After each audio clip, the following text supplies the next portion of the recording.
Alors je crois que j'ai suffisamment insisté sur ce point. Les formes de savoir, les formes de pratique de soins ou d'éducation ou de culture sont inséparables des logiques de pouvoir, sont inséparables de la culture au sein de laquelle, n'est-ce pas, elles naissent, et d'ailleurs que ces dispositifs participent en retour à recoder. Alors, que faire aujourd'hui? Bon, on a bien compris que s'il y avait une organisation technicienne et machinique, c'est bien lié à des automatismes, que ces automatismes soient physiologiques, que ces automatismes soient sociaux, et que si nous les avons découverts, c'est parce que quelque part, nous pouvons nous-mêmes avoir la tentation de nous identifier à l'automate. De la même manière, nous pouvons aussi avoir la tentation de nous identifier à l'artiste, c'est-à-dire à celui qui transgresse justement l'automatisme, qui transgresse les normes. Alors, comment favoriser aujourd'hui, en quelque sorte, n'est-ce pas, la prise en charge justement des patients, mais pas seulement des patients, des citoyens d'une manière générale, pour finalement les soutenir dans leur désir d'émancipation, dans leur désir de partage de l'expérience sensible. Nous savons tous, pas seulement nous, cliniciens, les philosophes comme Walter Benjamin ont beaucoup insisté là-dessus, nous savons tous, n'est-ce pas, que notre incapacité à raconter des histoires, à transmettre, elle est catastrophique. Elle est née justement de l'industrialisation de la mort et de la guerre, et elle nourrit d'une certaine manière l'émergence justement de la brutalisation des rapports sociaux et de la brutalisation des rapports entre les peuples. Qu'est-ce que nous pouvons proposer concrètement ? Ce que nous pouvons proposer concrètement, à mon avis, c'est de participer avec d'autres et avec d'autres disciplines, je suis pour la transdisciplinarité, participer, contribuer à une réhabilitation de l'humanisme. Et je crois que nous avons même les concepts et les outils pour cela. La notion de transfert est un concept majeur pour réhabiliter cette capacité justement d'extraire du contingent, du fugitif, du transitoire, n'est-ce pas, ce qu'il y a de permanent dans le langage de l'humanité. Alors, pour être très concret, je suis par exemple favorable à une biodiversité des approches. Je crois qu'il nous faut éviter aussi le totalitarisme et le dogmatisme. Je crois qu'il nous faut en quelque sorte, n'est-ce pas, au moins, pas seulement, mais au moins en tout cas, jusqu'à l'obtention du titre de psychologue, puisque c'est le grand acquis de 1985, la reconnaissance d'un titre, on peut considérer qu'effectivement, pendant 5 ans, il est tout à fait possible, n'est-ce pas, avec des majeurs et des mineurs en tout cas, d'offrir le panel d'une biodiversité, parce que personne n'a la garantie de la vérité de demain. Bon, on a souvent, n'est-ce pas, eu tendance à entrer dans l'avenir à reculons. Alors, je pense qu'on ne peut pas en rester au titre unique de psychologue. Je pense qu'il est urgent de créer des spécialités au moment où on voit bien comment il y a une masterisation, n'est-ce pas, des diplômes d'infirmiers ou de travailleurs sociaux, etc.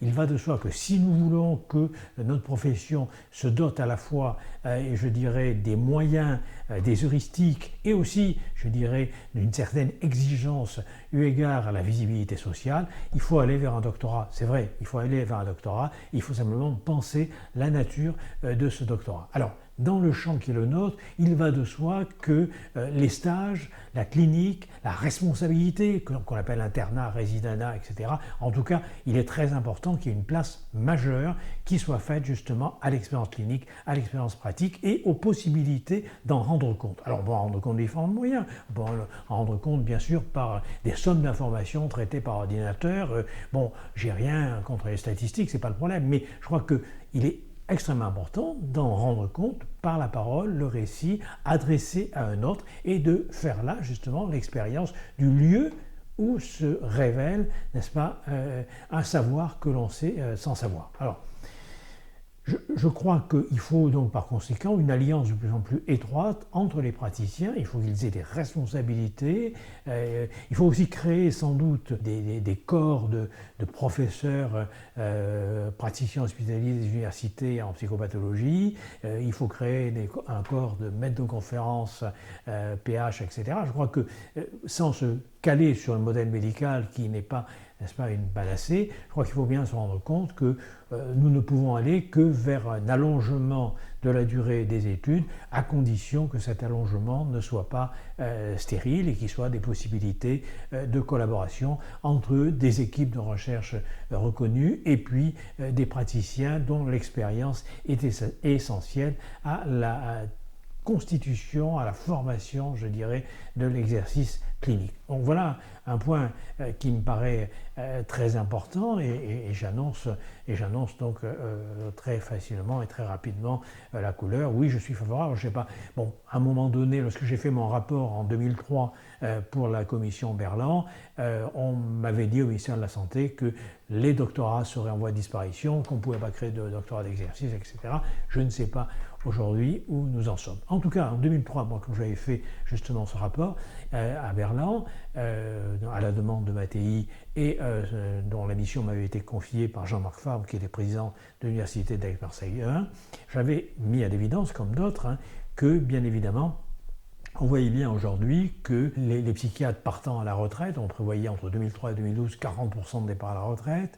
On voit bien d'ailleurs comment aujourd'hui on a recruté soit des médecins généralistes, soit des médecins européens. Bon, pourquoi pas, c'est pas le problème. Mais ce que je veux dire par là, il y avait en tout cas au niveau de la densification, de la densité médicale, de la démographie médicale, un problème, et avec cette idée de pouvoir peut-être confier aux psychologues cliniciens, aux psychologues en tout cas, un certain nombre de prises en charge.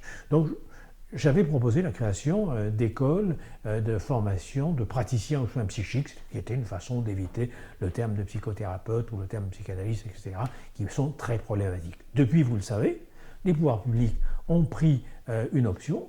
Ils ont trouvé, comme pour le titre de psychologue, n'est-ce pas, la détermination de conditions d'accès à un titre qui ne garantit rien, qui ne garantit aucune éthique ni aucune pratique. N'est-ce pas, comme l'avait remarqué le sénateur Jean-Pierre Sueur à l'époque, n'est-ce pas, la loi de 2004, son écriture portait les traces des affrontements et des conflits entre les différents lobbies, mais il n'était en aucune manière, n'est-ce pas, une sécurité offerte, bien évidemment, aux citoyens qu'on appelle un peu rapidement usagers. Donc il faut peut-être qu'on reparte de là, c'est-à-dire comment est-ce qu'on peut demander la reconnaissance, en quelque sorte, n'est-ce pas, de ce type de dispositif pour les universités qui voudraient le faire en partenariat avec des hôpitaux, mais pas seulement des hôpitaux, avec des réseaux de santé, des maisons de santé, avec des associations, parce que je pense que la clinique, et c'est quand même ce que nous a, n'est-ce pas, apporté Freud, la clinique, c'est-à-dire que la condition tragique de l'existence implique justement qu'on puisse être accompagné par l'autre. C'est un enjeu politique, et je m'adresse aussi aux politiques, n'est-ce pas? Il n'y a pas de possibilité de penser politiquement si on ne prend pas soin des différents dispositifs d'éducation, de formation, de recherche, de culture, de justice, de santé. Je crois que c'est un point important. Hannah Arendt disait que la possibilité du politique commence à partir du moment où je peux penser et où je peux juger de toutes les facultés humaines, disait-elle, n'est-ce pas, la faculté de juger est la plus politique. Donc arrêtons ces évaluations stupides qui sont quantitatives, formelles, procédurales et qui ne sont qu'une mauvaise solution technicienne à de véritables problèmes politiques, sociaux et subjectifs. Arrêtons ces évaluations, n'est-ce pas? Elles nous fabriquent des imposteurs, elles nous fabriquent des opportunistes, elles nous fabriquent des cyniques et des arrivistes. Essayons enfin de nous parler, parce que la condition même de la démocratie, c'est le débat, c'est la parole. Lorsqu'on laisse les règles formelles décider à notre place, lorsqu'on laisse les indices quantitatifs de performance ou de BIT décider à notre place, on n'est plus en démocratie, on est en post-démocratie, comme le dit Colin Crouch. Voilà, c'est quelques mots que je voulais vous adresser, mais pour terminer, je voudrais, si vous le permettez, terminer avec justement une citation de Stefan Zweig, qui a, comme vous le savez, accompagné la découverte de la psychanalyse et qui peut-être mieux que moi pourra dire le lien étroit qu'il y a, à mon avis, justement entre l'humanité de l'homme et puis cette liberté que nous devons favoriser. Nous avons raté notre capacité à inventer des dispositifs d'émancipation après 68. Il faut le dire, nous l'avons raté. n'est-ce pas? Eh bien, il faut aujourd'hui que nous soyons à même de réhabiliter le récit et la parole, de réinventer l'humanisme. Alors, Zweig écrit « L'humanité se verra contester chacun de ses progrès, et l'évidence sera de nouveau mise en doute. C'est justement au moment où la liberté nous fait l'effet d'une habitude, et non plus d'un bien sacré, qu'une volonté mystérieuse surgit des ténèbres de l'instinct pour la volonté. Je crois que nous y sommes et que nous avons notre part de responsabilité à prendre pour que la liberté nous fasse enfin, à nouveau, n'est-ce pas, non plus l'effet de l'habitude, mais justement la défense d'un bien sacré. Je vous remercie.